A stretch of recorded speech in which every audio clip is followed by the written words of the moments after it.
ഈ mono act എന്ന് പറയുന്നത് എന്നും ജനപ്രിയമാണല്ലേ? പക്ഷെ മോണോ ആക്ടിൽ പണ്ടത്തെ കാലത്തെക്കാൾ ഒരുപാട് വ്യത്യാസങ്ങൾ വന്നിട്ടുണ്ട്. തീമിൽ വ്യത്യാസം വേണം, പുതുമ വേണം, പക്ഷേ അതോടൊപ്പം തന്നെ അഭിനയ മികവ് വേണം, ശബ്ദത്തിലെ മോഡുലേഷനിൽ വരെ പ്രത്യേകതകളുണ്ട്. നമ്മുടെ കുട്ടികൾ എന്ത് ഭംഗിയായിട്ടാണ് ഓരോ നിമിഷവും നമ്മുടെ കുട്ടികൾ ഇങ്ങനെ അപ്ഡേറ്റ് ആയി മാറുകയാണ്. ഇപ്പൊ വൈബിനൊത്ത് നമ്മുടെ കുട്ടികൾ നീങ്ങുകയാണ്.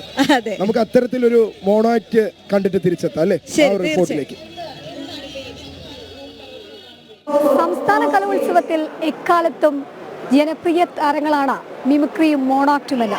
പക്ഷേ മോണോ ആക്ടിൽ ഇക്കുറി പെൺകുട്ടികളും ആൺകുട്ടികളും കരുതി വെച്ചിരിക്കുന്നത് എന്തൊക്കെയാണ് എന്ന് കണ്ടു തന്നെ അറിയണം. എക്കാലത്തും കലോത്സവ വേദികളിൽ ജനപ്രിയമാണ് മോണോ ആക്ട്. ഇപ്പോൾ നടക്കുന്ന സാമൂഹ്യ വിഷയങ്ങൾ ഉൾപ്പെടെ വേദികളിൽ എത്തുന്ന അപൂർവത. അഭിനയ മികവിലൂടെയും കഥാപാത്രങ്ങൾക്ക് ഒറ്റയാൾ ജീവിതം നൽകിയ ഏകാംഗ അഭിനയം.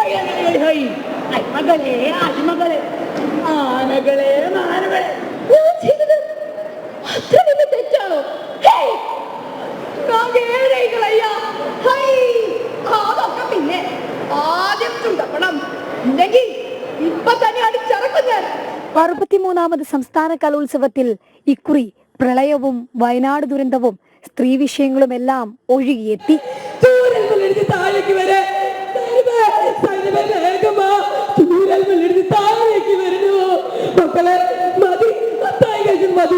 പ്രളയവും പ്രകൃതിയെ ഇല്ലായ്മ ചെയ്യുന്ന മനുഷ്യ കടന്നുകയറ്റവും വേദിയെ ഉണർത്തി.